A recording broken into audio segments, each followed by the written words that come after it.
जय सिया राम। मैं ज्योति झा आप सभी का सनातन रहस्य में स्वागत करती हूँ। आशा करती हूँ आप सभी सनातनी का भरपूर सहयोग प्राप्त होगा। आप सभी से अनुरोध है कि भक्ति में लीन होने से पहले एक लाइक जरूर कर दें। कार्तिक मास महात्म्य कथा का 19वां अध्याय। राजा पृथु ने पूछा, हे नारद जी, अब आप यह कहिए कि भगवान विष्णु ने वहाँ जाकर क्या किया तथा जलंधर की पत्नी का पतिव्रत किस प्रकार भ्रष्ट हुआ। नारद जी बोले, जलंधर के नगर में जाकर विष्णु जी ने उसकी पतिव्रता स्त्री वृंदा का पतिव्रत भंग करने का विचार किया। वे उसके नगर के उद्यान में जाकर ठहर गए और रात में उसको स्वप्न दिया। वह भगवान विष्णु की माया और विचित्र कार्य पद्धति थी और उसकी माया द्वारा जब वृंदा ने रात में वह स्वप्न देखा कि उसका पति नग्न होकर सिर पर तेल लगाए महिष पर चढ़ा है, वह काले रंग के फूलों की माला पहने हुए है तथा उसके चारों ओर हिंसक जीव हैं, वह सिर मुड़ाए हुए अंधकार में दक्षिण दिशा की ओर जा रहा है। उसने नगर को अपने साथ समुद्र में डूबा हुआ इत्यादि बहुत से स्वप्न देखे। तत्काल ही वह स्वप्न का विचार करने लगी। इतने में उसने सूर्य देव को उदय होते हुए देखा तो सूर्य में उसे एक छिद्र दिखाई दिया तथा वह कांतिहीन था। इसे उसने अनिष्ट जाना और वह भयभीत हो रोती हुई छज्जे, अटारी तथा भूमि कहीं भी शांति को प्राप्त न हुई। फिर अपनी 2 सखियों के साथ उपवन में गई, वहाँ भी उसे शांति नहीं मिली। फिर वह जंगल में निकल गई, वहाँ उसने सिंह के समान 2 भयंकर राक्षसों को देखा, जिससे वह भयभीत हो भागने लगी। उसी क्षण उसके समक्ष अपने शिष्यों सहित शांत मौनी तपस्वी आ पहुँचा। भयभीत वृंद उसके गले में अपना हाथ डाल उससे रक्षा की याचना करने लगी। मुनि ने अपने एक ही हुंकार से उन राक्षसों को भगा दिया।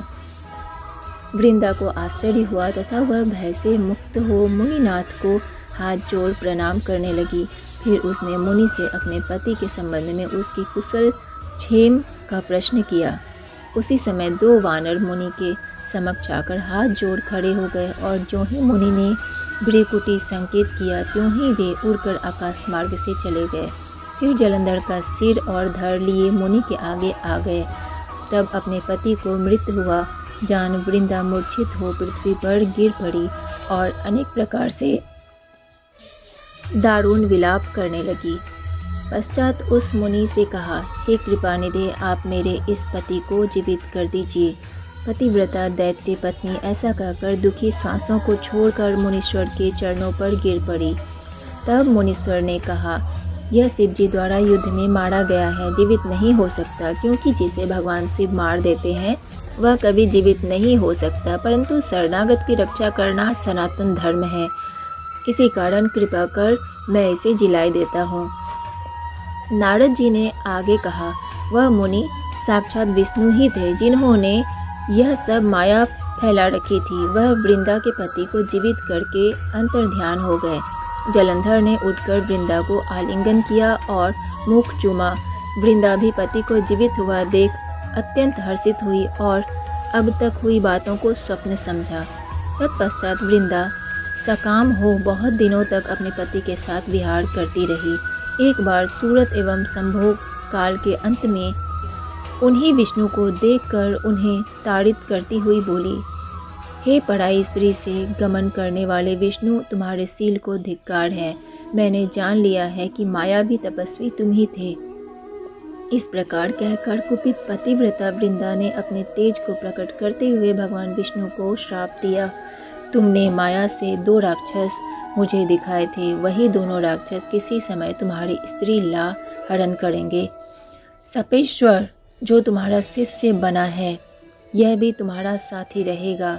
जब तुम अपनी स्त्री के विरह में दुखी होकर विचरोगे, उस समय वानर ही तुम्हारी सहायता करेंगे। ऐसा कहती हुई पतिव्रता वृंदा अग्नि में प्रवेश कर गई। ब्रह्मा आदि देवता आकाश से उसका प्रवेश देखते रहे। वृंदा के शरीर का तेज पार्वती जी के शरीर में चला गया। पतिव्रत के प्रभाव से वृंदा ने मुक्ति प्राप्त की।